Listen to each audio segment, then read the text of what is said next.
All right, thank you so much for joining us, everyone. I see we have a pretty packed room today. So I'll just go ahead and get us started. So good morning, everyone. I know you might have some questions about what's going on behind me with this very nice, but probably a little out of place logo. But don't worry, this session is a little different from what typically happens at research conferences. So I'll walk us through how it's gonna look. It's gonna be a little less like a formal presentation and more like a panel series, but I'll tell you more about it in just a bit. So my name is Promise Busulwa, and I'm a Senior Communications Coordinator at the Canadian Observatory on Homelessness, which we call the COH for short. My area of expertise is around knowledge mobilization, and so for work I use my communication skill set, things like writing, graphic design, and more recently creative direction to take findings from research and reframe them in a way that makes it easier for wider audiences to understand, because I think many of us know the way academic journals are written doesn't always work for a wider audience, and there's a lot of us who are connected to this work who just don't have the time or energy to constantly read 20-page articles. So yeah, the essence of my role is that I kind of bridge that gap and translate the knowledge for people. Part of that work involves leading and coordinating a show at the COH called Prevention Matters. It's an online educational series we've been hosting where we have approachable conversations on how homelessness prevention looks in different contexts. Most of us know that prevention is necessary if we want to solve the current housing crisis. But the series exists because if we want to address homelessness through prevention, then we must be clear on what prevention means. So what can we do to reduce the chances, that someone will experience homelessness in the first place? What can be done to support people who are at high risk of homelessness or who have recently become homeless? And how can we ensure that people who have experienced homelessness and who are now housed don't face housing precarity again? To delve into these questions, our series called Prevention Matters invites brilliant minds who are connected to the sector to tell us how prevention looks in their work, alongside with whatever lessons they might have learned along the way. As I mentioned before, the whole premise of the show is to connect with a wider audience and share research in a way that's more engaging and less like you're in a lecture. So as a result, our online show operates less like a traditional webinar series and more like a panel conversation or a talk show. We've hosted 8 online discussions so far, and if you've been able to attend them, you'll know that they're all very great and inspiring in their own ways.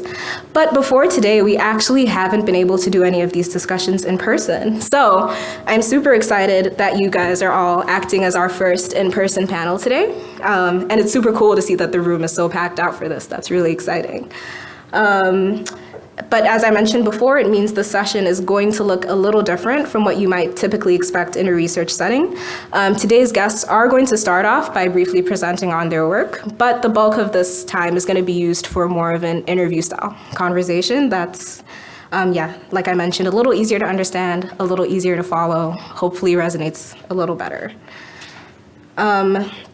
Today's conversation will highlight a couple of examples of shelter diversion and eviction prevention strategies, showing us how it looks to support people who are a little closer to being in that higher risk space so that their situation doesn't escalate any further.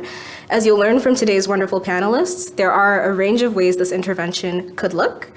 And there are important historical and cultural factors that you have to keep in mind when you try to prevent homelessness through this way, depending on the culture or the context of who you're serving. Before we get into that, though, it is important to pay respect to the traditional guardians of the land on which we're gathering today. So I will open us up with a land acknowledgement before I hand over to Erica, who's going to be facilitating today's discussion. The 2024 National Conference on Ending Homelessness is being held on the traditional unceded territory of the Anishinaabe Algonquin peoples. The peoples of the Anishinaabe, am I saying it wrong? No, I was worried it was going to fall. Oh, sorry. Oh, jeez. The peoples of the Anishinaabe Algonquin Nation have lived on this territory since time immemorial. Their culture and presence have nurtured and continue to nurture this land. the Canadian Observatory, that was me speaking from my online show script. Sorry guys, my bad. The Canadian Alliance to End Homelessness, there we go, acknowledges the many First Nations, Métis, and Inuit peoples from coast to coast to coast who participate in this conference and lead the work to end homelessness across Turtle Island. So that's a little bit about the show in general and what you can expect out of today's conversation. I'll be back at the end to tell you a little more about what we usually do online and how you can get involved. But for now, I'm going to hand over to Erica, who's going to be interviewing today's conversation. So, over to you. Do I have to do anything with the slides?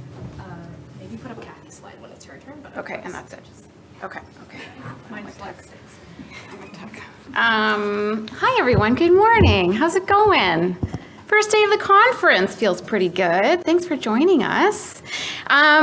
So we're gonna get into a fun little interview kind of style panel discussion, but we're inviting each of the folks to come up and do a quick sort of overview about their work, a little setting the stage, context setting, if you will. So I think I'm just gonna welcome maybe, Kathy, maybe because your slide's here. Do you wanna start off? I'm not doing my slide yet. Oh, you're not doing your slide yet? Not till closer to the end. Oh, sorry. Okay, my bad. Then, okay. Russ, do you guys want to start? Do you want to come on up? So you've got your stuff ready to go. And then, how do I get to their slides? Sorry. Don't worry.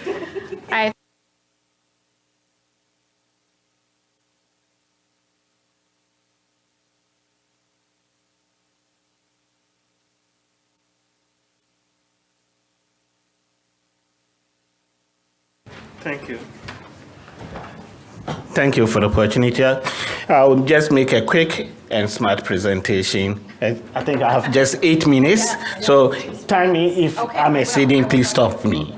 Right. First, I would like to say I'm doing this presentation in collaboration with my executive director, Ms. Dagmar Koyi. He is the founder of Rest Centers, where I work as an operations director, and my name is Ben Bempa. This presentation was to be done by me, Dagmar, and Regal Smith. Unfortunately, Regal is in another session, also trying to gather some knowledge and experience that we will share when we go back collaboratively. All right. So I think as the presentation highlighted, it's about how we seek to expand our services and proving intervention as an organization, and with the lessons that we are learning in terms of shelter diversion and eviction prevention. Briefly, the presentation covers the overview of our pillars, that's our operational areas. Then we highlight on our core flagship program that is making impact, which is a proven intervention, that is the Bridge of Hope, short for BOH. Then we look at the issues that are supporting why we need to expand. Then expansion challenges and goals that we face that we think are also similar to some organizations who also have embarked on the journey of proving interventions but are encountering challenges that we can share collaboratively. Then our use of evidence-based and options in terms of models that we are exploring in terms of expansion regarding housing. Then conclusions with takeaway, and then call for action that we can also engage in the conversation through the panel discussion.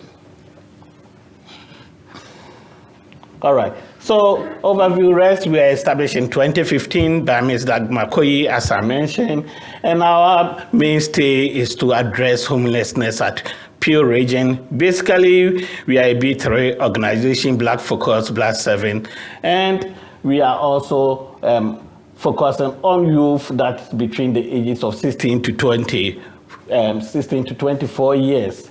And majority of the clients that we serve are male and females, and within the ages of the 16 to 24. Most of them have challenges with regards to their education, employment status, documentation, among others. Amidst the challenges that they do face when it comes to homelessness, which are general and some specific to their unique, personalities. Then our primary focus revolves around 4 pillars, which I will take you through. I won't go through our mission core values, they are there. But we operate housing first approach. And within the housing first approach, we anchor it within 4 pillars. That is shelter, living, healing, and growing, which we'll highlight more when it comes to the panel discussion. But within the shelter, what we do is the Bridge of Hope, which I mentioned.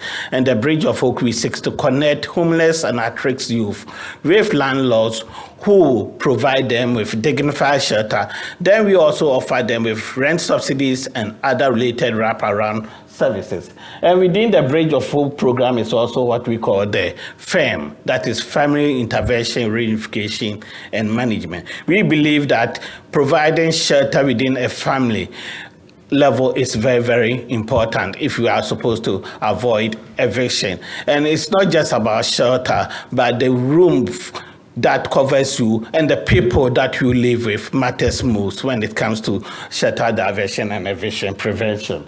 And then we also anchor the living aspect, where our bare necessities program will provide wraparound services or support in terms of subsidies, in terms of grocery, in terms of nutrition and food needs that try to avert the poverty-stricken futures or the poverty-stricken mishaps that the youth encounters. Then we also have the healing component, and within this we have the HERO as our flagship program, where we provide counseling and mental health and psychological and emotional support services to the youth. Then we have the Rise Above, which also seeks to integrate the youth with social interaction and engagement with their communities. Then we have the life, which comes under the growing. And with the life aspect, that's where we look at the employment and also seek to ensure that the youth become stable in terms of their income and learn lessons that transcend beyond just being housed by rest, but also towards their future. Then within RAS, we also have the FAST, that is fostering abilities and ensuring sustainable transformation for the youth. And within these programs too, we seek to develop the home skills through home economics for the youth, and we offer them other landlord and tenant training, among others. Let's talk about the Bridge of Hope, which is the core flagship program. Bridge of Hope hovers around 4 key areas. That's provision of rental subsidies, income and housing application assistance, landlord and tenant training support, as well as intensive case management. This is where we try to understand the unique nature of the issues that the youth are confronted with and how best we can develop care plans for them. For us, the care plan of the youth revolves around other support that we need to provide for the youth for stable living. It's not just about looking into their housing, but we also look into the needs in terms of financial, education, employment, among others. And the steps involved are very intensive. And within the steps, we have the referral application, and referrals can come from the youth being self-referred or from partner agencies that we work with. Then we do application review, intake review, assessment, then development of the care plan, which is client focused. Then with our case managers. Then we also do program enrollment. After we've taken you, we roll into several programs for which you have to also go through in view of us looking into your sustainable growth in terms of housing and development. Then after the care plan, we go through implementation, and within the implementation, we sort of also do post-graduation follow-up to make sure that there's no recess or receding back into homelessness. What has been our strength? Our strength lies in the support for the youth that we care for, and also the wraparound services that we look for our youth. And then rest centers, we see ourselves as a welcoming environment to which our youth have really attested to. Then also the transition to independence, which is core to whatever we are doing. Then partnership with landlords, which needs to also hammered here, because we connect the youth to the landlords. Some of the landlords act as bridge builders, and by way of bridge builders, they are providing services beyond the traditional role of the relationship between landlord and tenants, which are more of a legal relationship. Then we also aim through shelter diversion, which is the end result of all that we are doing in terms of impact, reducing youth homelessness, focus on the needs of BIPOC youth, our cultural responsiveness, and also live experience of some of our staffs, as well as the youth that we have employed to work with us by volunteering and also partnering with us. Then we also hammer so much on feedback-driven services. What we do is any steps of action and intervention that we're coming out of, we involve our youth into that. Just a highlight of what the impact has been in terms of numbers, and then trying to heighten in terms of what are the challenges in terms of the numbers that we are seeing. So if you see here, we have this section, the middle band, talking about referrals. So you see that from 2021 to 2023, you see that referrals have increased for about 264%. From a mere starting of somewhere around 28, we are now seeing referrals hovering around 150, 160, thereabout annually from moving forward. And then in terms of enrollment and intake, you will see that we are also increasing. Not all those who come through referrals are giving the intake, because we do a bit of screening while we're also facilitating and ensuring that we get them connected to the housing. But our core is our commitment to addressing the growing needs of clients. So if you can see, the active clients represent those who came in quite recently, and then those who are already on the program moving forward. So you see that active clients have been increasing over the years. That also shows our commitments in satisfying the needs of our clients. Then we also have the rollover clients from previous years. This also depicts and talks about those who were in the previous year, for instance, 2022, roll over to 2023. They come in or continue the service because they have not graduated, or because of the sustainable nature of the service that we are providing. They see it as improving upon their lifestyle and want to continue with other programming that we are offering. So it's also a test about sustainability and then shelter retention. About like 2 minutes. All right.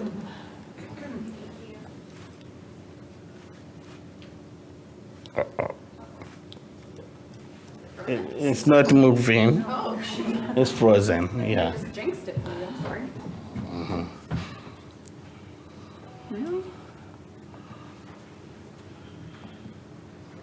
Oh, it's still got things popping up. Is that maybe why? Yeah. Oh, there you go. All right, there we go.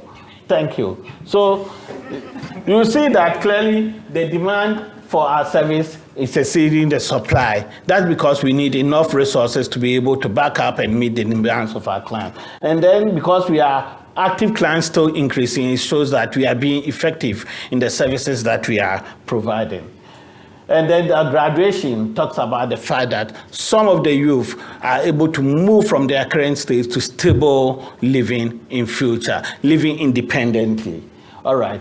So core here, that's the challenge we all face. How do we scale up? Fear of limited resources, and also lack of infrastructure for our growth. As we connect the youth to houses, we also seek to expand it to get our own housing units. Then also scaling up the whole program, getting more youth because of the backlog that we are experiencing. So from this, several studies also support us. So 3 core studies that supported us is the development of roadmap, also affordable housing option studies, and coaching studies that we embark, and we embrace data-driven decision with involvement of the youth. So the live experience is key into it. But to wrap up is here that throughout our engagement with the youth, what do they see? What do they want in terms of housing? What models should we deploy in future as we move to expansion? And one is the fact that they want to see houses that have great proximity in terms of their education, employment, and trusses. And focus on safety, security, and affordability is key. Then in terms of housing types, that is designed specifically for Black youth. That's where we are looking into. And what they want is either it is a shared apartment, scattered or concentrated. But the most important is that we need to evaluate this amidst the challenges that each poses for us and how best we can navigate to ensure that we provide them with sustainable housing option. So we aim at new buildings, considering cost effective in terms of house sharing and also securing units in communities. And the cost of acquiring new building is huge, as we can all witness in the country. It's not as easy for any non-governmental organization to say we're going into housing and we want funding to really put up a house for the youth. But most important, we need to back it with evidence and support so that we can make a firm decision if we want to expand and meet the needs of shelter prevention and diversion, especially for Black youth. So the key takeaways is that data-driven decision is key. Collaboration and partnership is also important. Then cultural responsiveness, if you want to meet the needs of the population and the target that we serve. Cultural responsiveness is key. So with this, I think my 2 minutes is already up. I end here and say, okay, let's engage with other discussions with the panel. Thank you so much.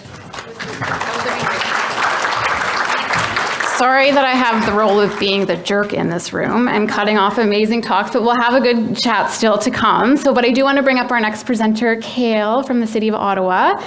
You also get 8 minutes, and I will stare at you awkwardly from over there if you go over. Have fun. Now that I know where you're standing, I will do this. All right, well, welcome to the best city in the world. Hope you all had a safe journey here. And as you heard, I'm from the City of Ottawa, but I don't think that makes me biased for this discussion. So I'm really happy to get the opportunity to talk to you about bridge funding. So I'm currently our acting director of housing and homelessness. So lots going on and innovative stuff in the City of Ottawa around housing loss prevention. But I'm here to talk about one particular program that I think is rather unique, and we've really seen it as a positive experience, as a big cost savings exercise for our program. And I think for all of us who work in municipalities, work in the sector, you're always looking for how to stretch that money a little bit further. So maybe I'll start off to give you a set of context. So the program was called Bridge Funding, but it was a long time until we actually made it into being able to do bridge funding as a program itself. It was back at the beginning of COVID, good times, as I'm sure everyone here, where we were really struggling on what to do within our shelter system. Like many other large cities, our shelter system was completely full. And doing that physical distancing requirement made huge complexities within a shelter system that was full. You couldn't spread the beds out further. So what the City of Ottawa did is we moved to opening a whole bunch of community centers that weren't being used at the time. So these community centers were opened across the city. At one time, we had upwards of 4 different community centers offering over 800 beds. To give you a sense, our Ottawa shelter system's about 1,200 beds, so we had almost doubled the size of our shelter system in a matter of months. So this was a very scary position to be in. Of course, at the beginning of the pandemic, we had some great protections in place, like the eviction moratorium that was preventing people from falling into homelessness. But once that ended and the landlord-tenant board started to get back to their regular action, we started seeing a mass amount of evictions, people who hadn't paid their rent. So we got together and said, what are we going to do about this? I think one of the interesting parts of my background is I actually come from, I'm outing myself here, a very conservative family. So I never thought I would get into a social services kind of world. And I very much, my background education-wise is I'm an accountant. So when I got into this job, I wasn't fitting in with the social services folks, needless to say. The nuts and bolts, well, that doesn't make sense fiscally. But that's exactly why I'd say in love with housing loss prevention, because really I think that's the best way that makes financial sense to do the best for taxpayers. So when I first started, when I came into housing services, my job was answering inquiries that came in from the community. So one of the big ones we saw all the time, and this again happened after the pandemic, but in a massive amount when that eviction moratorium ended, people were saying when they came in, they said, I've lost my job. What am I going to do? Can you support me? And when I talked to my upper management at the time, I'm like, oh no, what are we going to do? This person's going to lose their job, lose their housing, they're going to come into the homelessness system. And the answer was, well, let's hope they don't. That was essentially the prevention strategy. So quite scary. The province, the federal government didn't give direct funding to be able to deal with this situation. So what we did is we got together and kind of talked to other great leaders around this city in terms of the agencies that we work with. I don't think it's new to say housing loss prevention makes sense, but it's kind of the nuts and bolts of how do you do that. So what we started was a program called Bridge Funding, and that Bridge Funding program, the intention of it was to find people who are in housing that are low income, vulnerable people, be able to give them money until they can get back on their feet. So instead of having a program like the Canada Ontario Housing Benefit, that's much more intended to be long-term, how do we do a short intervention for up to 6 months? That's the program. To be able to get people back on their feet or give them an opportunity to get back up on their feet. So the way this program works is what you do is it's directly connected to our Ontario Works program. So our Employment and Social Services office is the one in Ottawa that actually delivers those funds. They're the most connected. We had directly at the city to do this pilot program of seeing people destabilizing or know they were going to destabilize in their housing. So what we did is through SAMS, or the ESS, like Social Assistance Allocation Program, for those of you who don't work in that side of things, we used SAMS to actually be able to allocate these funds. So what it did is allowed people that were identified through caseworkers that knew them well through their social assistance program to be able to look at who's destabilizing and then allocate direct funding for up to 6 months. Now, I think the unique part of this program is it wasn't just like, here's money, come back in 6 months, hopefully you've solved your problem. That was paired along well with more intensive case management from the employment social services side. So as part of being on this program, you had to meet with your employment social services worker to talk about your plan. So they would help you with job support, job applications, things to get you back on your feet. Maybe you're all of a sudden eligible for new subsidies. So it would give them the time for those to kick in and stabilize their housing. So why that kind of made sense, and again, for many of you folks, this will be obvious, but when people lose their housing, especially during the pandemic where you may have been in your housing for many, many, many years, housing prices went up massively during the pandemic, I think, across Canada. So what we saw is that if we can make an investment to keep people in their housing where their rents are really cheap, there is absolutely no point in having them come into our shelter system that we didn't have room for, and then spending way, way, way more money with Canada Ontario Housing Benefit, things like that, to get them back out of shelter. So what really the intent of this program was to preserve those cheap rental prices for people who have been in there long term, which is, in my opinion, even better than something like the Canada Ontario Housing Benefit and what we typically do with that, because you're maintaining those cheaper rentals for people who have stayed in their unit. So it was a great opportunity and minimal investment compared to, again, when people are leaving homelessness, you're having to come in at those high cost rental prices. So having my accountant hat on, I thought this was like the most wonderful program, too good to be true. But we piloted it, and it started out with families, because that was where our big pressure is. I think, like, again, many other major municipalities, we're mostly using hotels. The City of Ottawa, I checked this morning, we're currently 350% over our normal shelter capacity. So, and another challenge on the family side where we started there is people don't want to work with homeless people, let alone homeless families. There's huge concerns about us working even with hotels. So even though we want to, we have money, we cannot get enough hotel rooms. So we had to look at what else can we do to stop the inflow instead of trying to just do the outflow piece or put the Band-Aid on Band-Aid on Band-Aid. So that program with families, 2 minutes, perfect. So that program with families was really, really successful. What we saw initially is that we were over 70% that were actually able to, within the 6-month period, and many only took 2 or 3 months to get a new job, to get onto some other type of assistance, and they were actually able to maintain their housing, which was exceptional because, again, much cheaper to maintain your housing than it is to lose it and have to get it back at a higher cost.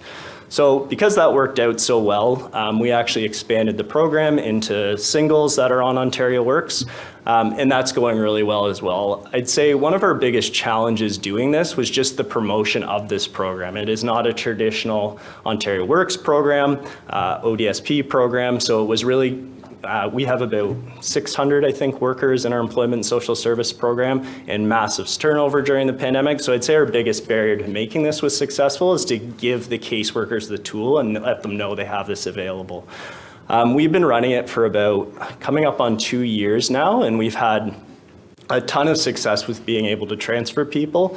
One recent thing that we've also added into it is that should somebody not be able to stabilize in those 6 months, we've actually went back to our council and got permission so that we can deal housing loss prevention through the Canada Ontario housing benefit. So people who are in situ in their homes can access this benefit. So that's really great news for us, keeps people in their homes. But so bridge housing program that I just told you about, the prevention, sometimes now is bridging people onto the Canada Ontario housing benefit, which does provide that long-term stability. So there's a few options to exit you that into stability.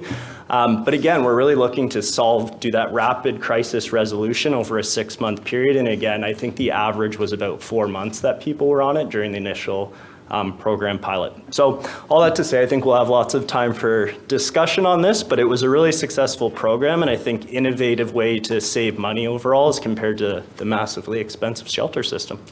Thanks.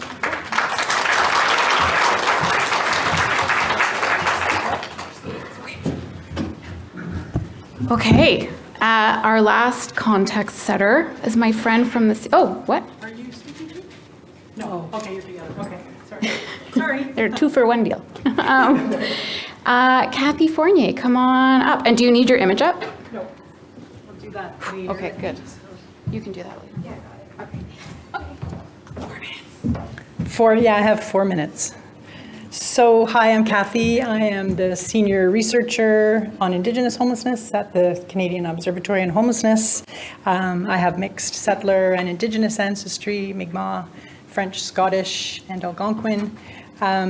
So actually, my kind of contribution to this panel today is not on a program, but on an environmental scan that we did, specifically focusing on Indigenous shelter diversion and eviction prevention. And so what I did with my team is, and with our Indigenous Advisory Council leading the way, we looked at organizational initiatives, programming. We looked at the literature, gray literature, academic literature, and then came up with, what's being talked about. How is Indigenous shelter diversion and eviction prevention being talked about? And so there's just a few key learnings that I wanted to talk about just in this introduction, hopefully in 4 minutes. But so I think one of the key things that we learned is that in the Indigenous context in general, shelter diversion and eviction prevention are not talked about separately so much. They're talked about as, under the umbrella of prevention, of homelessness or houselessness prevention. So that's one thing, and generally being also talked about as housing retention. So that's one key thing. And then I think the other important element is that, if we're going to talk about Indigenous houselessness or homelessness prevention, we need to go back to history. And so we need to go back to colonization. And so one of the things, a very important and critical document called the Doctrine of Discovery, which a lot of people don't know about, which I'll talk a little bit about. So the Doctrine of Discovery was a document that was created basically through the Catholic Church, the papal bulls in the 1400s, and it paved the way. It gave the moral, the religious, the legal justification for European explorers to come over to these lands and claim lands. So any land that wasn't claimed by Christians was considered vacant land. So at that time, if you weren't a Christian, you were considered not a human, basically. That was the underlying. So how we're framing that is that the Doctrine of Discovery and the things that it set in motion can be referred to as the original eviction or the original homelessness, or actually maybe not even homelessness because these are homelands, but the original houselessness. So that's one key thing. So I think then, if we're going to talk about homelessness prevention, of Indigenous homelessness prevention or houselessness prevention, obviously there's some key, material things like we need housing, we need, people to lift people out of poverty, and, we need to address trauma and all of those things. So some very material things like more affordable housing.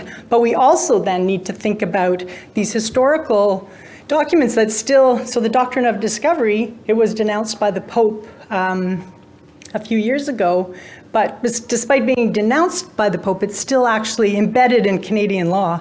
And so it has implications for, treaty rights and honoring treaties. And so, if we're going to talk about how Indigenous houselessness prevention, we need to go back to the beginning and to the ground roots.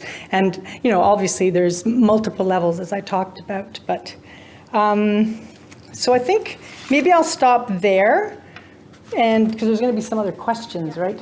Okay, so I'll stop there, and then I'll get to talk a little bit more, hopefully.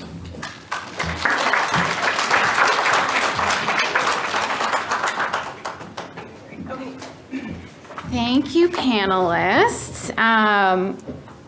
That's good. Okay. Hello again.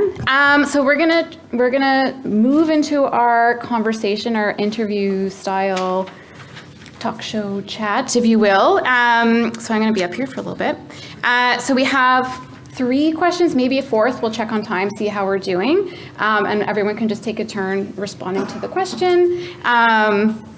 So let's get into things. And just want to say thanks to the panelists for already providing some good sort of foundational sort of information, providing a really great overview, a little appetizer, if you will, of the conversation to come and of their work. So really important to have that, I think, going into the conversation.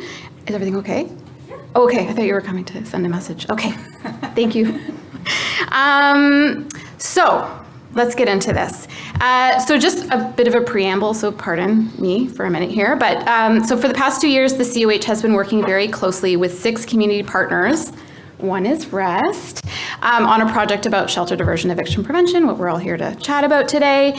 And so the idea of this project was to learn from the great work that organizations are already doing, to leverage those learnings and to create resources to help other communities or organizations that want to get into this kind of work. So in our efforts to do that work, one of the things that I think we learned, and Kathy was a part of that team as well, is that I think we thought we would come into this and have a very firm definition of shelter diversion and eviction prevention. What we learned is that's not the case. There is not very defined definitions, and I think we've probably picked up on this very diverse panel of everyone's doing this work, but it all looks very differently, which is great. So one of our takeaways has been the need to really adapt and for folks to be able to, have flexibility in what they're doing to best respond to the needs of the communities they're working with, and those kinds of things. So where am I going with this? So essentially what we want to ask each of you to share a little bit about then is if you can tell us about the sort of very unique circumstances or the context behind your projects. We're kind of getting at the why of your work right now and why you felt there was a need to do this work in the first place, and really like what's at the heart of the matter of why you're doing this work. So maybe we can just start down this way, start with REST, and there's mics in front of you, so if you want to grab those and respond. So we'll just open it up, and whoever wants to jump in, go for it. Will it pull? No, that's okay. I guess it can just, Is it taped? it can stay. Yeah, she can stay, so it's okay. Yeah. Okay. Can everybody There's one hear? Is this one on? You better now. Yeah. Thank you. So in the region of Peel currently, since 2018, homelessness kind of really surged by 48.3%. Shelters are over 200% capacity. There is a lack of housing and spaces available for youth. Rest Center, as the only Black-led, Black-focused, Black-serving organization in the region of Peel, is providing a culturally responsive programming for those youth. And what we often find is that Black youth also face discrimination in the housing sector.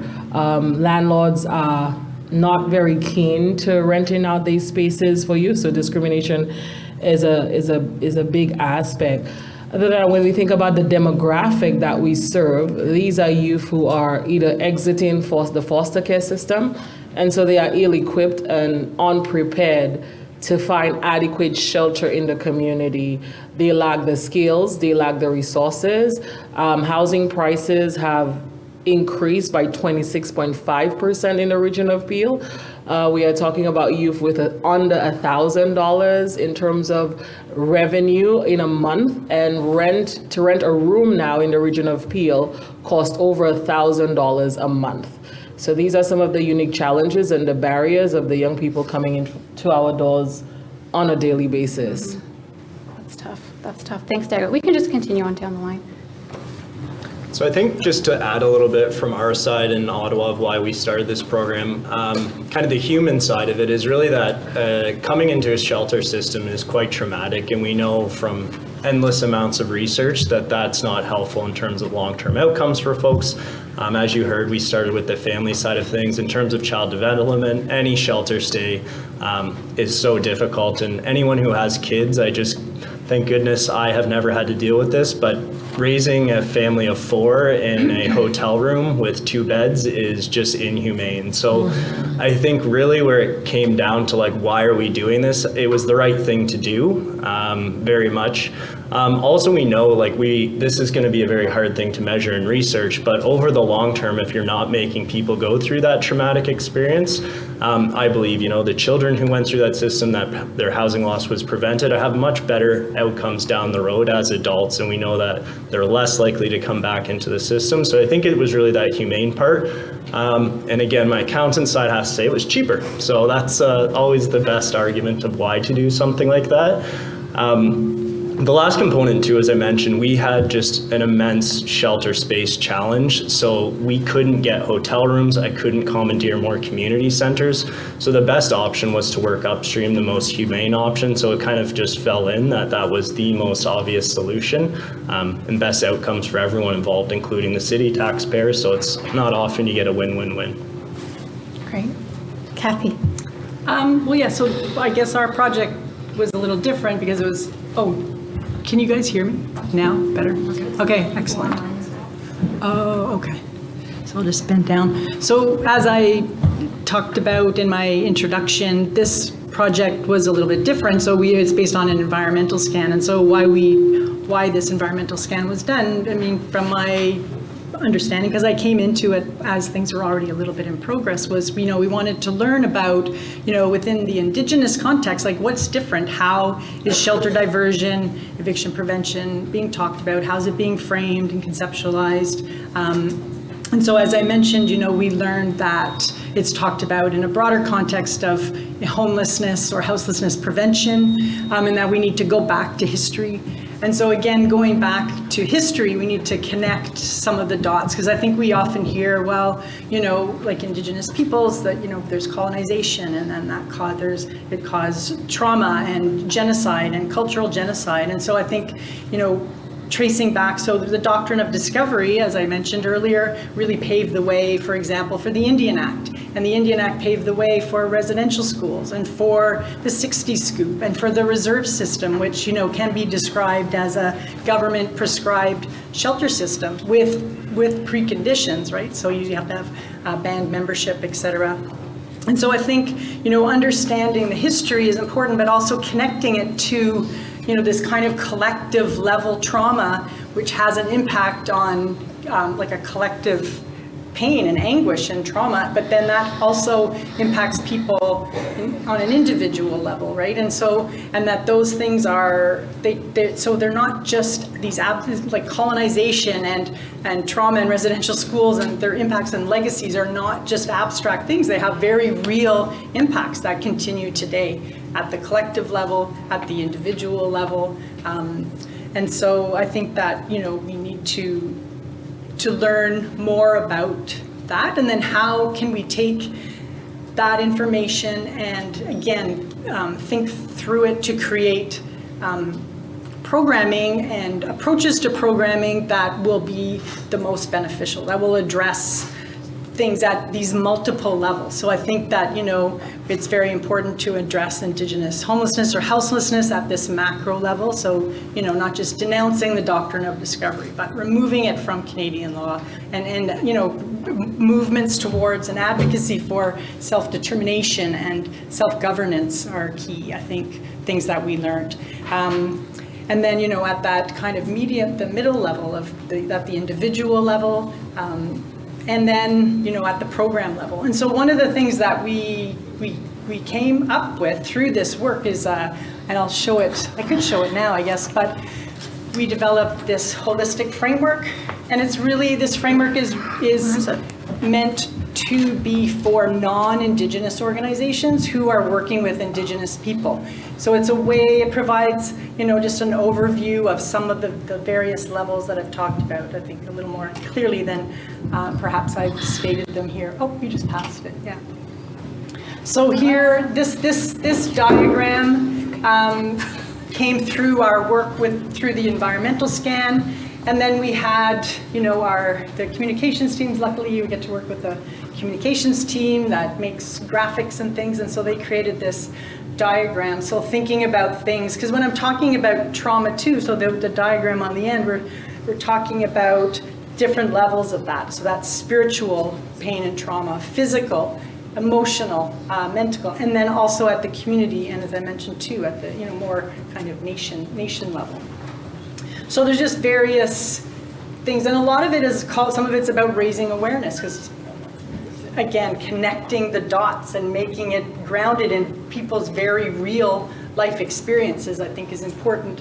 And then advocacy, like honoring human rights and calls to justice. And as I mentioned, then shifting to governance and organizational level change, and then program level changes. Because one of the things that we learned through this scan and then through some other work too is that what tends to work best for Indigenous people, generally speaking, is programs that are Indigenous-led, that are culturally grounded, culturally based, that those tend to be, that help people reconnect with their identity and reconnect with, what it means to be an Indigenous person today. And so I lost my train of thought, but yeah, just important to make all those considerations for programming, for example. That's great. Wow, I am just very encouraged that you're all, again, you're all looking at societal, systemic, structural problems, but you're just like diving in with this lens around whether it's Black youth or families or Indigenous communities, and just trying to tackle things. So thank you so much for your work, and thanks for sharing the heart of your work and why it matters to you all so much. So now let's shift a little, and I'm being conscious of time, and we might go on the Q&A section a little bit. So want to get into the what of the work, the so what of it. So I think, so we had some planning chats preparing for the panel, and one of the things that we had kind of heard from you all, and hope you'll talk a little bit about this, is what you're trying to do is not just make sure people have a house or a place to live, but it's more about those long-term enduring supports to make sure people are truly prevented from homelessness over the long term. And it's more about those holistic supports as well. So can you tell us how your program or project responds then to the issue that you identified? And what does it look like to make sure that folks, whether it's youth or families or Indigenous folks, have that long-term stability, are prevented, but over the long term have that stability as well? So maybe we'll just keep going in this direction if Russ wants to jump in. No? Sure. Okay. No problem. Yeah, I think it's very important that when we think about young people and putting them in house, for us, it's also very key how we build their capacity to sustain their independent living over time. And we do that for the extensive wraparound support services that we do provide to the youth. So every single client that comes through our doors are assigned case managers who collaboratively with the youth create care plans that includes what their goals are. So whether it's employment, whether it's education, continuing their education, entrepreneurship, and we continue to support them in reaching their goals. But some other programs that are layered embedded within REST is things like the FAST program, where we teach life skills to the youth. And life skills include things like include things like home economics. It's so critical. I remember recently we had to intervene and teach youth how to, recycle to prevent eviction, and these are all involved. So if a landlord comes in and the youth keep on having problems with not recycling properly, that could actually create problems with the city that could lead to eviction, right? So in our program, we teach you things like recycling, how to manage the utilities, how to do laundry, how to cook. All of these things are just basic skills that are needed to build a capacity to live independently. Tenant literacy is one of our big curriculums that we do teach the youth. And in tenant literacy, we're teaching them about their rights as a tenant, but also how to work with their landlords. Landlord engagement is a very big piece to shelter eviction in our program. And most of the landlords that we work with are working collaboratively with us to support the youth. And so we have a dedicated landlord engagement specialist where landlords know if there's any problems that do arise in the homes, that they have access to call in a staff of rest that will be responsible for hearing out the landlords and trying to mitigate again to prevent that eviction from happening. And we've seen that we've been able to prevent a lot of evictions as a result of that engagement. I think when we are serving youth, a lot of landlords have hesitation to supporting young people and putting young people in their houses. But what we've found is because of the fact that they have an organization behind the youth, supporting the youth, they are more keen to trust the organization. And by building a relationship with them, we are able to continue to sustain the tenancy of the youth. In our economy right now, and the young people that we have coming into rest, I think over 50% of them earning like under $10,000 a year. Our leave-in pillar is very critical and very important. And so we are able to provide rental subsidies, and that's a critical piece. It's helping to alleviate the financial barrier to access to housing, but it's also helping them to sustain that independent living. So while they're working on building their capacity to be able to make some strides towards financial independence, that subsidy is giving them a cushion so that they could afford the rent and continue to afford the rent. And we also provide things like, grocery cards and food subsidy, help with clothing, and so many other pieces that help to alleviate the poverty, or these little things that could actually prevent eviction. And we're finding that all of these extensive pieces that we are putting into the program is really effective to helping the youth not just acquire housing, but also sustain their independent living. Maybe just quick. Ben, you want to? Just to add to what Dagmar just expanded on is the fact that I want us to take that you can't take the solution of a big problem through an empty stomach. The youth needs our support in terms of funding. Last year, our bare necessities program, which provides the grocery cards and emergency food support, we saw about 580 youth and individuals participating in this program. That also supports or attests to the fact that, yes, indeed, poverty is real now in the communities that we are working in, and we need to tackle this so seriously. Thank you. Side of things, I think the biggest would be the referral pathway. So when you come into that bridge funding program, the caseworker is working with you to address a lot of different types of needs. I'll kind of give one example that was kind of interesting. Is there was a family we were working with, a mother of 6. The mother of 6 had to give up her job because her child had special needs. She wasn't able to get into any special needs programming. So what the caseworker did is worked closely with our partners on the education side of things through their contacts. They got the child into school where they were able to do that type of programming for the level of need they needed.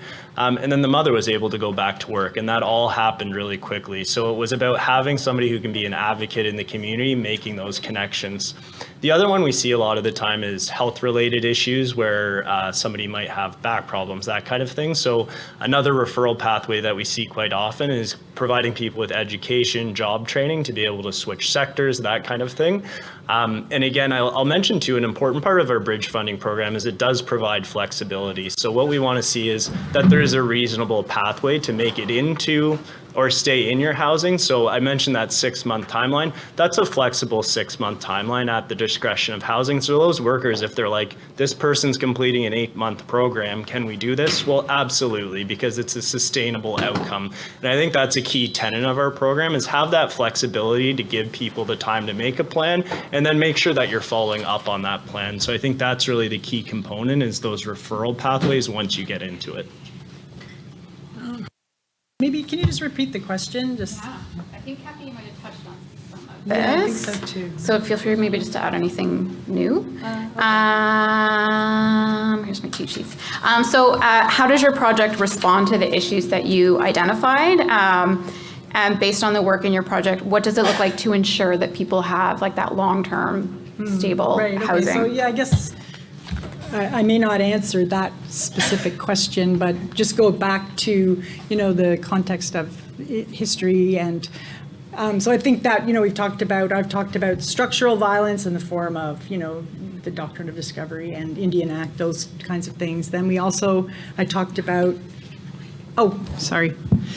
I've also talked about, just the importance too of, at the actual program level, initiative level, making sure that programs are accessible, that they're Indigenous led, they're culturally based, so that, that includes things like access to ceremony. And so that's definitely what, we've heard through the literature and through, as I said, through other research projects. I think another thing in terms of, providing solutions, I think that it's really critical that, we address, not just systemic racism, but also racism at the individual level. And also, racist policies around the child welfare system, keeping families together. And I think that just overall, I think we need to really center Indigenous voices, in particular, Indigenous voices of people that have lived or living experience. Like that's where the solutions, I think, are going to come and be really grounded in that lived experience. So thank you. So we're technically in the Q&A time. I hope people will bear with us. Let's do maybe our third question and maybe try to keep it a little bit shorter, and then we can go into the Q&A. Thanks for being flexible, folks that are maybe staring at me very angrily right now because you have a burning question. We will get to you. Okay, ready? Okay, so question 3. So we've heard in our planning chats and now about like the great stuff that's going on. You have incredible research and evaluation outcomes. You've got pilots that are expanding. Kathy's doing some really cool, innovative work.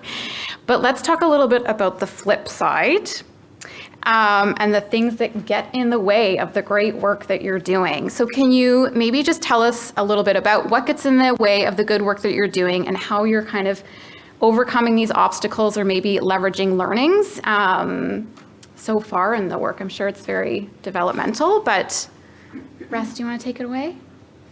Sure.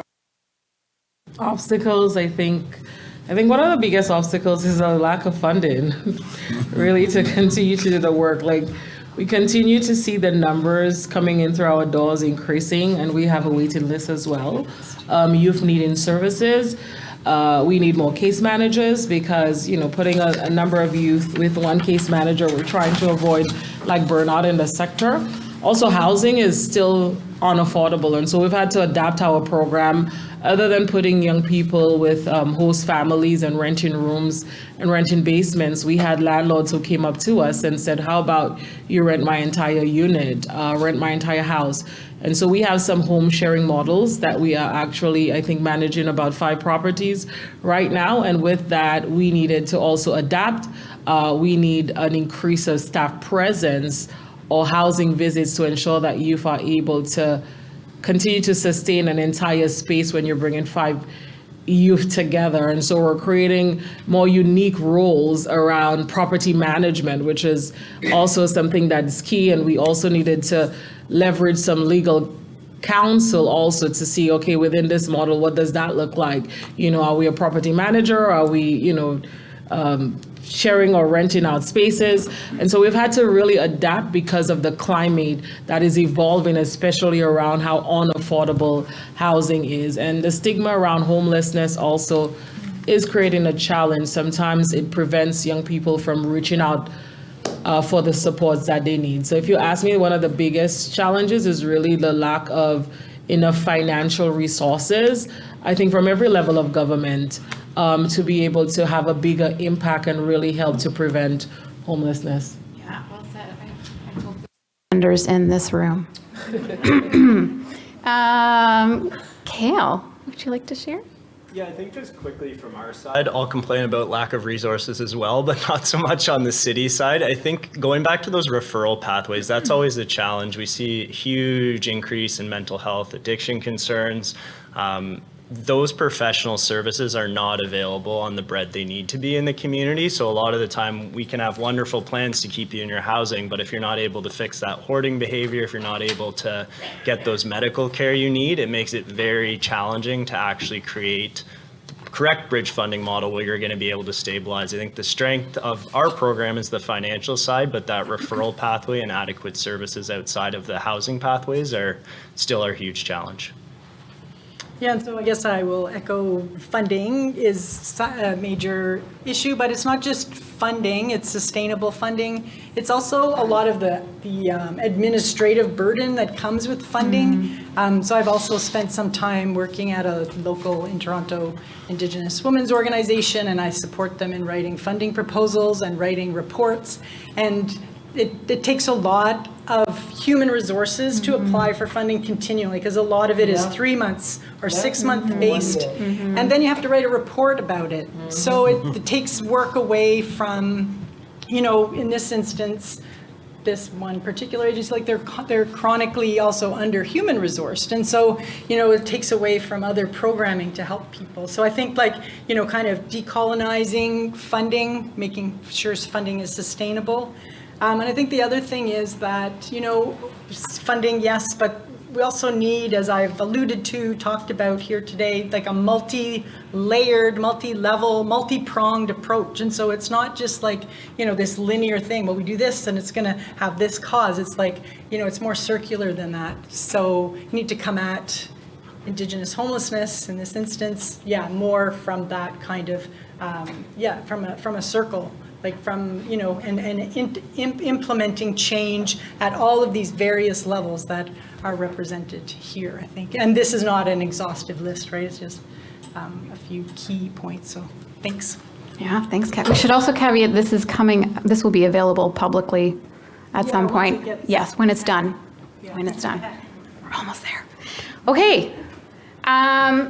Well, thank you, panelists, for great. Again, I feel like this is just like a little piece of the conversation, and so much more to hear from you and learn from you all, and so much more work to come. It sounds like there's still so much you're working on. So thanks for being a part of this conversation. We're not done yet, but you're done these questions for now. So I think we're going to open it to the audience Q&A, but I feel like to give you a breath, can we just give them a little applause and a thank you for all their work prepping for the panel and for their work. Thank you, panelists. I feel like I'm forgetting something promised, but let's open it up to the Q&A. So if anyone has a question, you're welcome. We don't have a mic in this room, correct? We don't. Okay, so you're welcome to come up here and use this, or tell us the question and we have to repeat it back so our virtual folks can hear us that are joining in. So I think I saw this hand first, and then I'll come over here at the back there. Okay.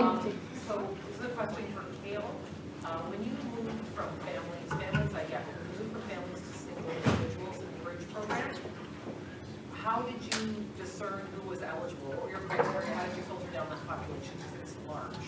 Kale, do you want me to repeat the question, or do you want to repeat it back? So how did I discern which families, when we downloaded it, singles, and how did we determine who was eligible? So the eligibility criteria base for families and singles is that you had to be on Ontario Works. So anybody on Ontario Works was eligible for this program. And then it was the caseworker's discretion of whether they needed that type of support. So it was quite a wide eligibility criteria. And I'll say too, that was actually a really important point of running this program, is having that flexibility and allowing caseworkers to do their job. I think I just heard from my colleagues, government over bureaucratizes everything. The strength of this program is that it's nimble and that you're able to, it's broad, and let the caseworkers tell you if they're going to become homeless, because they do know best. So it reinforces that and keeps the decision-making power at the lowest level possible in terms of the direct connection to the client. Sorry, one follow-up. Did it include any kind of lump sum, if there was arrears or situational kind of need, or was it only a rent kind of support? That's a good question. Did it, just for folks online, was there any lump sum payment or arrears portion of it? So the answer is sort of. So not directly through the bridge funding program, but the City of Ottawa does have another program that supports with arrear payments through Employment Social Services. So sometimes you may get your arrears paid off, and then this would be the ongoing bridge to something more permanent. We especially saw that on the single side of things, where mental health addictions may have been a component. So to get you into that treatment program, we knew that it could be resolved, but there was kind of multiple pathways and would take a long time. And again, I could go on and along about our arrears payments, but that's another key component of the program, is like fix the immediate thing, fix the relationship with the landlord. And that's another huge component of it, is we did not want to sewer more of our social services programs with landlords, and having that quick action and flexibility really supports that relationship building. Very cool. Thank you. Okay, over here. Hello. Yes. So I'm also a really loud talker. Can everybody hear me over there? Okay. So my question was, and I'm really glad that the historical documents affecting Canadian law was brought up, and it's something that I find challenging as well in housing loss prevention, is trying to combat those current bylaws that are not supporting the advocacy work that you're trying to do, so you can do as good a job as you want, but the laws are not coinciding with that. What are you currently doing to touch, change, review, or address some of those Canadian laws and legislations that are a barrier to the work that you're trying to do right now? Oh, that's a good question. Does anyone want to thoughts about that? Yeah, maybe not like. I mean, I think doing the work, raising awareness is one thing. I mean, but I think that, also, these are very deeply embedded structures. And so I don't think that they are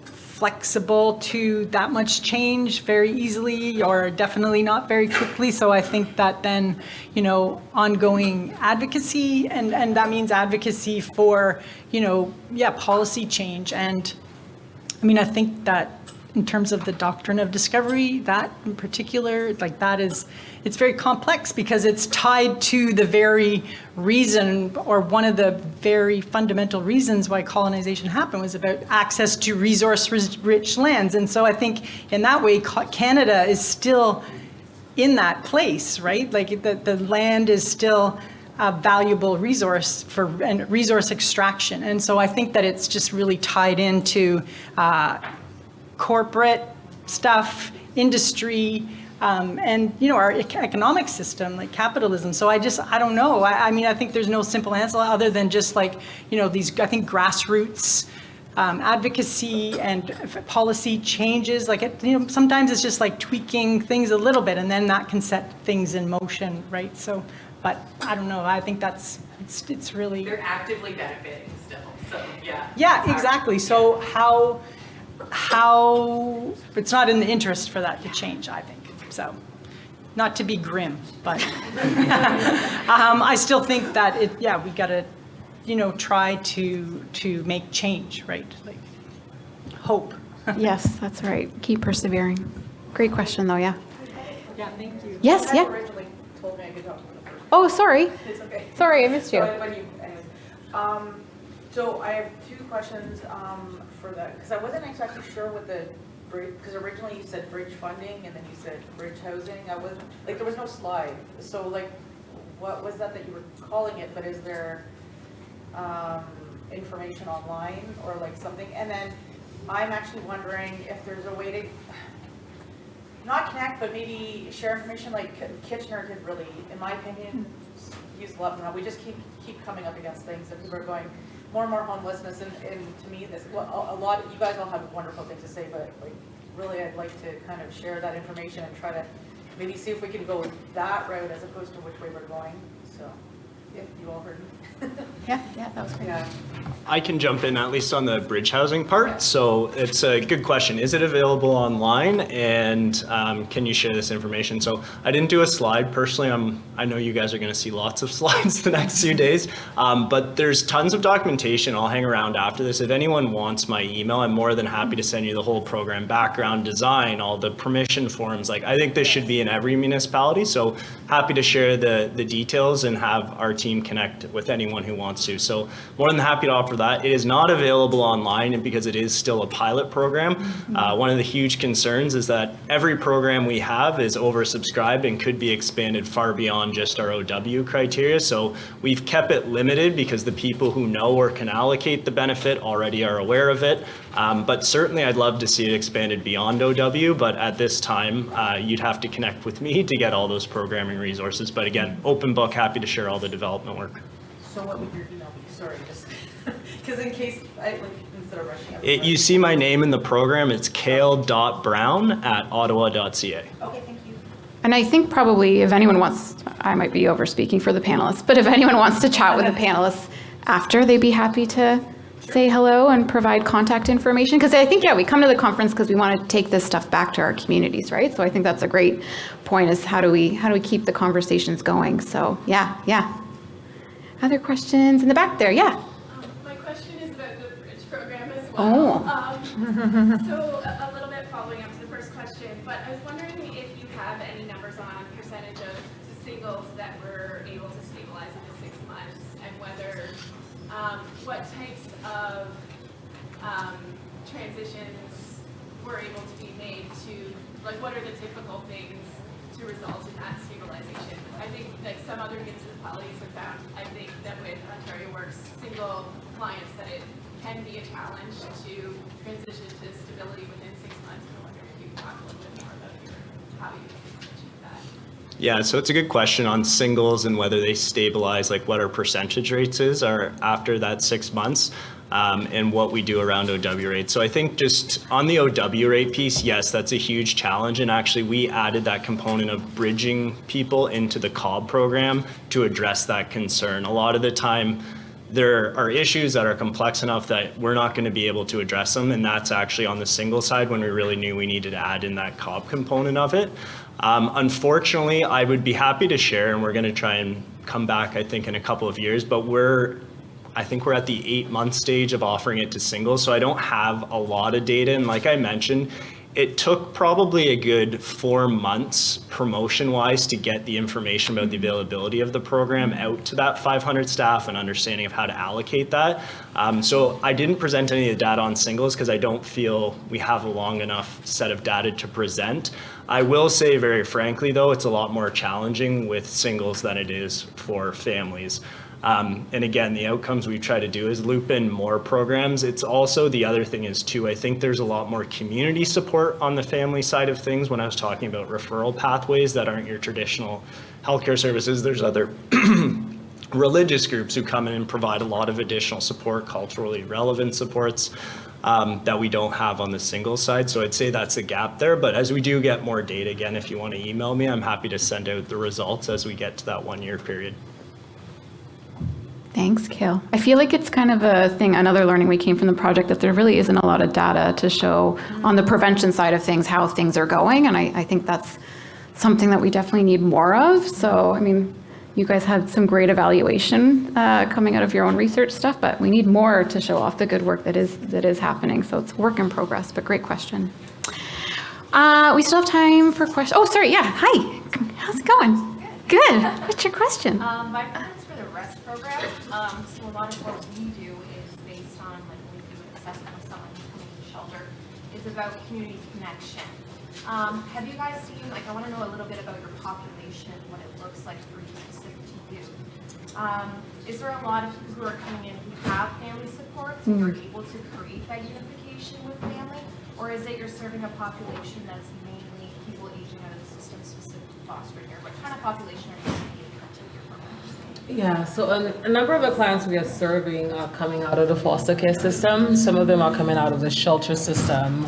A gross majority of them do not have that natural family supports. For our FIRM program, which is a new intervention, we're trying to help youth build relationships with people within their network, and some of them who may have the opportunity to build relationships with probably their family or their distant family. But majority of our clients are coming, youth aging out of foster care, coming out of the shelter systems. I hope that answers your question. Thanks, Dagmar.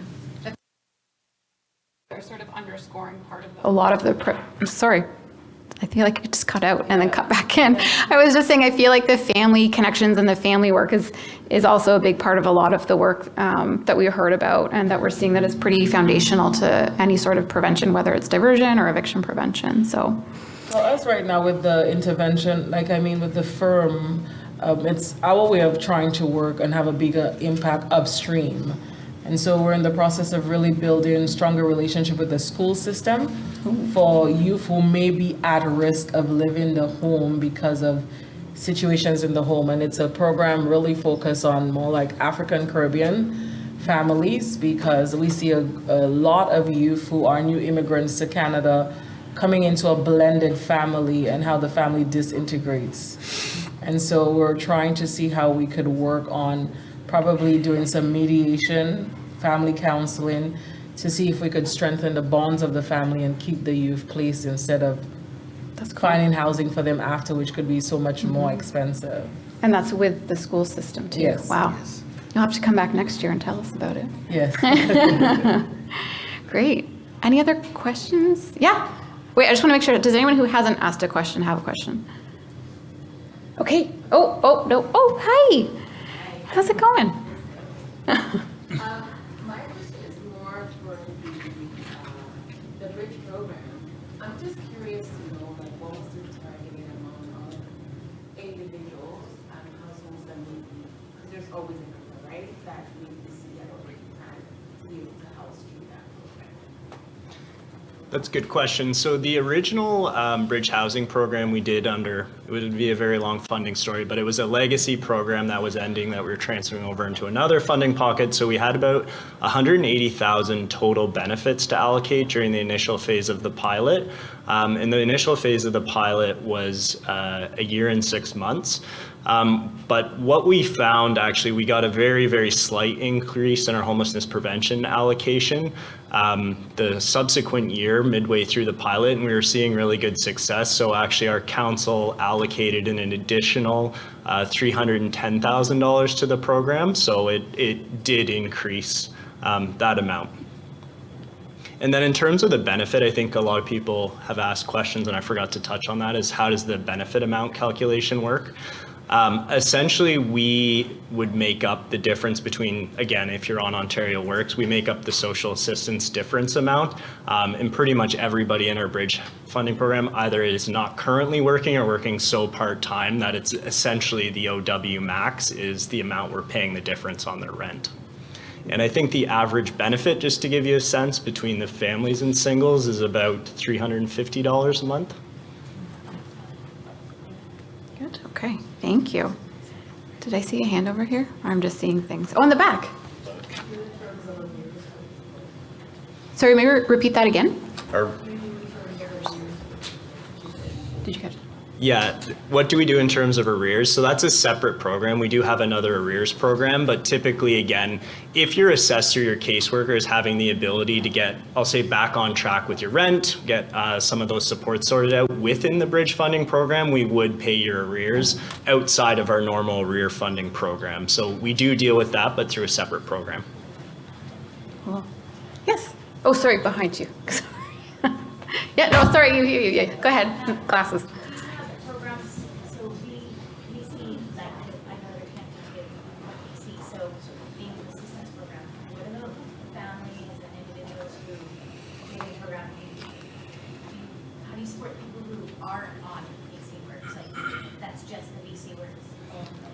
Or for you guys, Ontario Work. So we see a large population of people who are working, struggling, not on homelessness, not eligible for any that mark, and then they're becoming, like, they're ending up homeless, or they're ending up in arrears, and then they are going into the system, and then they are, and there's that wait period to get on income assistance even. The eligibility piece makes housing, in that time, they can lose their housing, or they'll never meet it. So you guys have, like, I'm just curious how other communities and other provinces are attaching to that as well, because it's a circular thing, right? We have so many individuals who are facing homelessness at any time, or in it, or about to become there. Yeah.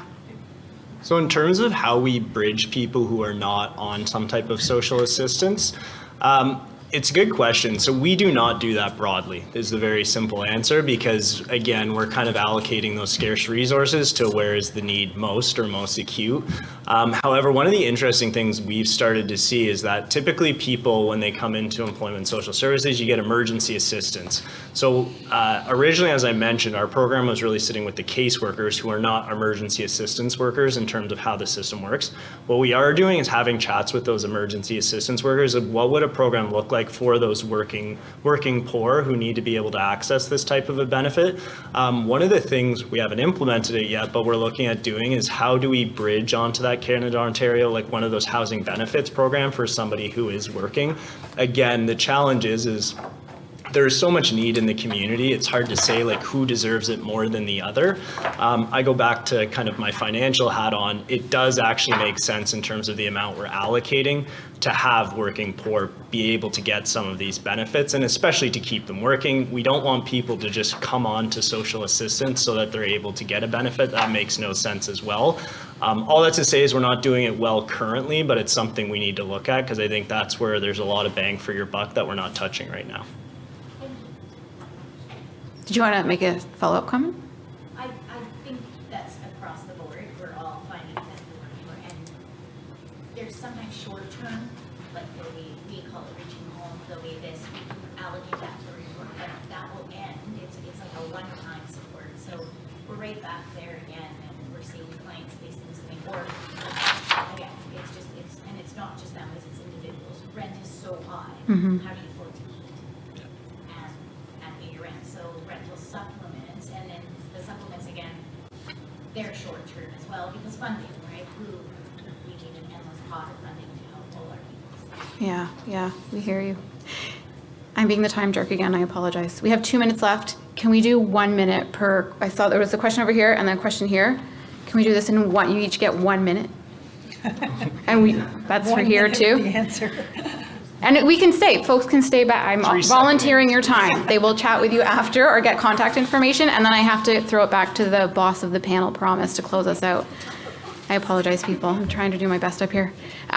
You've been waiting so patiently. Yes, 1 minute. My question is for Rest around, you mentioned that you provide culturally responsive programming, and I wondered if you could speak a little bit to what that looks like. Yeah, so a lot of our programs, before we actually implement, we bring lived experience to the table. And so we bring and we hear the voices of our youth, and we center it in the programs that we design and we create. And we also ensure that there is also representation. So the staff that we also hire is also very important when we create and design programs. Ben, you want to jump in? Yeah. I think embedded in the program, especially for instance, the FAM, that's the family intervention and reunification, the cultural dimension, where even the staff employed are from, Black background, and it's also targeted to serve people of African and Caribbean descent.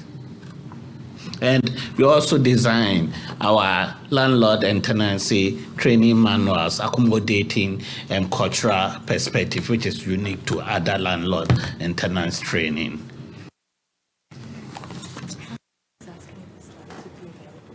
Oh, will your slides be available? Someone was asking. Yes. Can you share them? Yes, the slides will be available from Russ's presentation. Thank you. Sorry?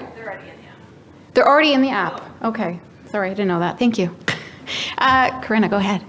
Yeah, my question was for the Bridge program. So you guys have just expanded to single, so obviously that's a broader various challenges or whatever they're going through. You mentioned briefly that once they are connected to the program, they work with the OW worker. Once there's needs that are identified, like what does that look like for that person? So for example, like you're screening that this person has high mental health or there's various challenges you're going through. Are you making external referrals to community resources to help people to be supported better long term? Yeah, it's all external referrals, and what we've actually done, I'll say broadly, we have a community and social services department, which includes children's services, long-term care, housing services, and then our employment and social services. We've actually tried to make very direct linkages to certain services like mental health, addiction prevention, those kind of services at a departmental level. So I think kind of peripheral to this program is developing those direct service pathways.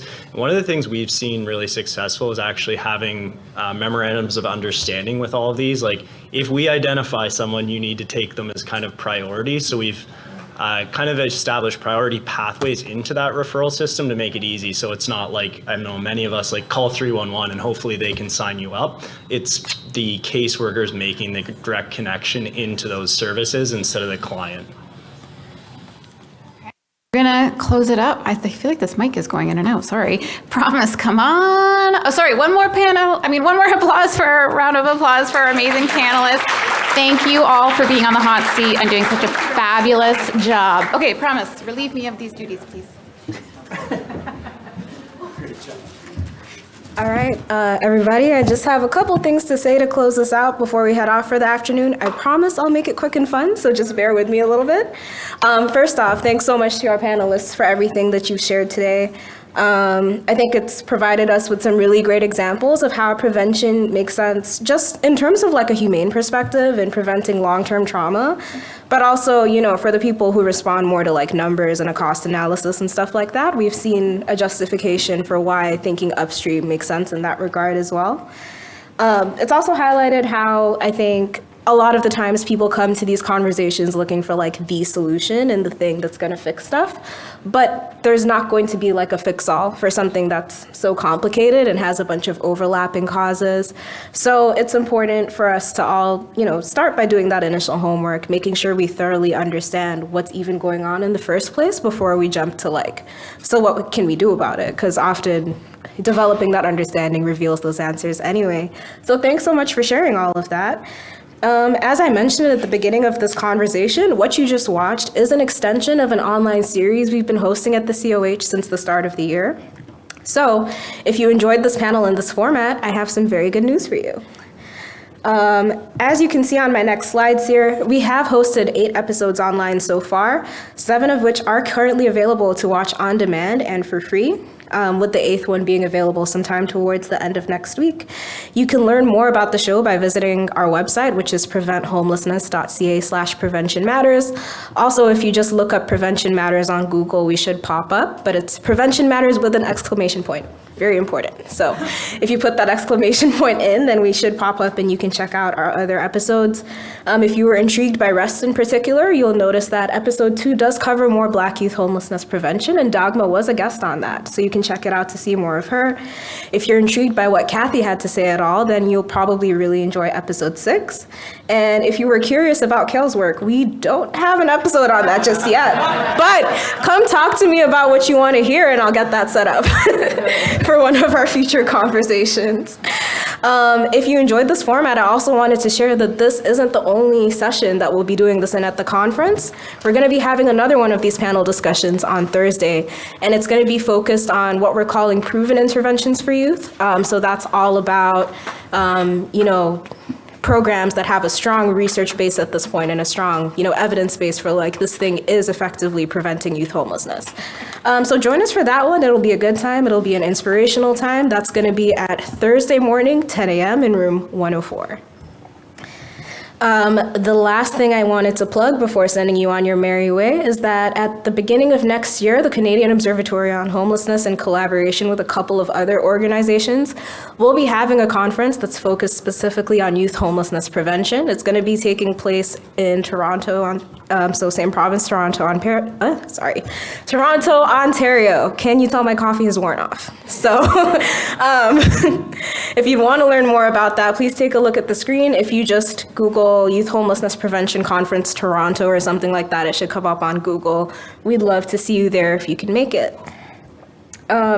So that's all I had to say briefly. Thank you so much to the panelists again for joining today's conversation. Thank you to all of you for engaging and staying engaged right until the end. If you have more questions about their work, they will be hanging around, so feel free to come and say hi. If you have questions about the series as a whole, come say hi to me. And also, if you're curious about the series more broadly, then feel free to, come say hi at the COH table upstairs, and we have a bunch of fun activities and stuff like that related to the show setup. So you'll be able to see us there. If you're curious about staying in the loop about our online episodes, that QR code is going to take you to where you can sign up for our newsletter. So feel free to do that. I send out lots of very fun, interesting messages about the show and what's to come. So yeah, that's all for now. I hope you all enjoy the rest of your conference. Thank you for joining.